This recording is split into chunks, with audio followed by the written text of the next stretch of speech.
എല്ലാവരും ഈ ഫോട്ടോ കണ്ടു കാണും. ഇത്രയും വിഷമമുള്ള വേറൊരു കാര്യം ഇല്ല. നമ്മൾ പല പത്രത്തിലും പണ്ടൊക്കെ ഈ നടക്കുന്ന ട്രാജഡി സമയത്തൊക്കെ വലിയ കുഴിയെടുത്ത് ആൾക്കാരെ ഫുള്ളിട്ട് മൂടി അടയ്ക്കുന്നതൊക്കെ ഒരു കേൾക്കുന്ന സമയത്ത് നമ്മൾ അന്ന് ചിന്തിക്കാറുണ്ട്, എന്തോ വലിയ ഒരു ഇത്രയും വലിയതൊക്കെ ആൾക്കാരെ ഇങ്ങനെ സഹിക്കുക, അങ്ങനെ ഒരുപാട് ചിന്തിക്കുന്ന ഒരു നാളുണ്ടായിരുന്നു പഴയ കാലത്തിലെ കഥകളൊക്കെ. പക്ഷെ അത് ഇപ്പം നമ്മൾ കേൾക്കുമ്പോൾ അത് കാണുമ്പോൾ ഉണ്ടാകുന്ന ഒരു വിഷമം എന്ന് പറഞ്ഞാൽ പറഞ്ഞറിയിക്കാൻ പറ്റാത്തതാണ്.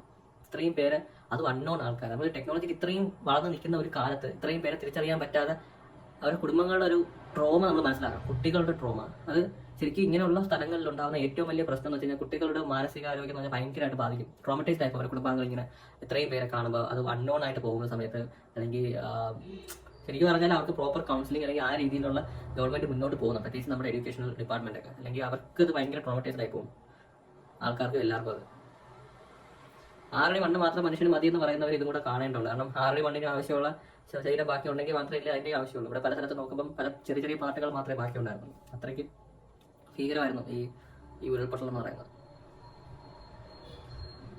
ശരിക്കും പറഞ്ഞാൽ ആ 121 പേരെ ഡിറ്റക്ട് ചെയ്തിട്ട് വേണമായിരുന്നു അടക്കേണ്ടത്. കാരണം അവരുടെ കുടുംബങ്ങൾക്കൊരു ഏതെങ്കിലും വഴി നോക്കായിരുന്നു. DNA അനാലിസിന്റെ റിപ്പോർട്ട് വരുന്നവരെ വെയിറ്റിംഗ് ചെയ്യാറ്. പക്ഷേ ഇത്രയും പേരെ ഹോൾഡ് ചെയ്യാന്ന് പറയുന്ന വലിയ ഇഷ്യൂ ആണ്. നമ്മളത് ചിന്തിക്കുന്നതിന്റെ അപ്പുറമാണ് എൻ്റെ ഒരു വ്യാപ്തി എന്ന് പറയുന്നത്. സത്യമാണ്. പക്ഷേ എന്തെങ്കിലുമൊക്കെ ചെയ്യാമായിരുന്നു എന്ന് തോന്നുന്നു. അല്ലെങ്കിൽ അവർക്ക് നാളെ എന്തെങ്കിലും ഒരു കുടുംബാംഗങ്ങൾക്ക് എന്തെങ്കിലും ഒരു ഇത് വേണ്ടേ, അല്ലെങ്കിൽ പിന്നെ അവരെങ്ങനെ മുന്നോട്ട് പോകുന്ന ഇതിനെ നോക്കിയിട്ട്. അതാണൊരു ഇഷ്യൂ ഇതിനകത്തുള്ളത്. വിഷമവും കാര്യവും എന്നതിന് അപ്പുറത്ത് നമുക്ക് നോക്കിക്കഴിഞ്ഞാൽ ഈ സമയത്ത് ശരിക്കും ഗവൺമെന്റ് ഇപ്പം നടന്ന സംഭവത്തിനെ ബേസ് ചെയ്തിട്ട് ഇനി ഒരിക്കലും ഇങ്ങനെ സംഭവിക്കാത്ത രീതിയിലുള്ള മെഷർമെന്റും കാര്യങ്ങളും പ്രിവെന്റീവ് ആയിട്ടുള്ള കാര്യങ്ങൾ ചെയ്യാന്ന് പറഞ്ഞാൽ വളരെ ഇമ്പോർട്ടൻ്റ് ആണ്. ഇത്തരം സോണുകളിൽ എന്തെങ്കിലും സിസ്റ്റം ഘടിപ്പിച്ച് വെച്ചിട്ട് ആന്റിനിയോ അല്ലെങ്കിൽ ടവർ കണക്ക് സാധനം ഘടിപ്പിച്ച് വെച്ചിട്ട് എന്തെങ്കിലും ഇഷ്യൂ ഇവിടെ നിന്ന് ഉണ്ടാവുകയാണെന്ന് അറിയുന്നെങ്കിൽ, ഇപ്പം എന്ത് സംഭവിച്ചാലും അത് ഈ ഒരു വീഡിയോയിൽ പറയുന്ന കണക്ക് നമ്മുടെ ഈ അവിടെ ഈ വയനാട്ടിലുള്ള ആനയും മറ്റു സാധനങ്ങളൊക്കെ അവിടെ നിന്ന് ഇറങ്ങി എന്ന് പറയുന്ന ഒരു കാര്യമുണ്ട്.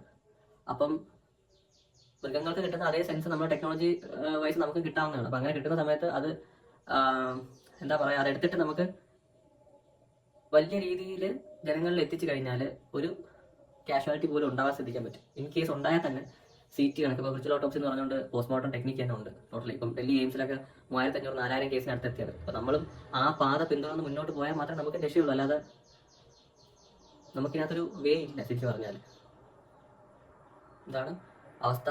സോ ഇനി ഒരിക്കലും അവസ്ഥ ഉണ്ടാവാതിരിക്കട്ടെ. ശരിക്കും ഭയങ്കര ഒരു വിഷമമുള്ളൂ ഈ ഫോട്ടോ കാണാൻ. ശരിക്കും നമുക്ക് വല്ലാത്തൊരു വിഷമം തോന്നും. മനുഷ്യൻ്റെ ഒരു അവസ്ഥ എന്ന് പറഞ്ഞാൽ ഇത്രയേ ഉള്ളൂ എന്ന് മനസ്സിലാക്കാം. നമ്മളിപ്പോൾ എത്ര വലുതായാലും ചെറുതായാലും ഇത്രയൊക്കെ ഉള്ളൂ മനുഷ്യനെന്ന് പറയുന്നത്. പക്ഷേ ഈ ഒരു അവസ്ഥയിൽ മുതലെടുക്കുന്ന ആൾക്കാരുണ്ട്, നമ്മുടെ രാഷ്ട്രീയക്കാരും മാധ്യമപ്രവർത്തകരും. അത് കാണുമ്പോൾ അടുത്തൊരു വിഷമമൊന്നും വേണ്ട കാര്യമൊന്നുമില്ല. ഇതാണ് കേരളത്തിൻ്റെയും ഒരു അവസ്ഥ എന്ന് പറയുന്നത്.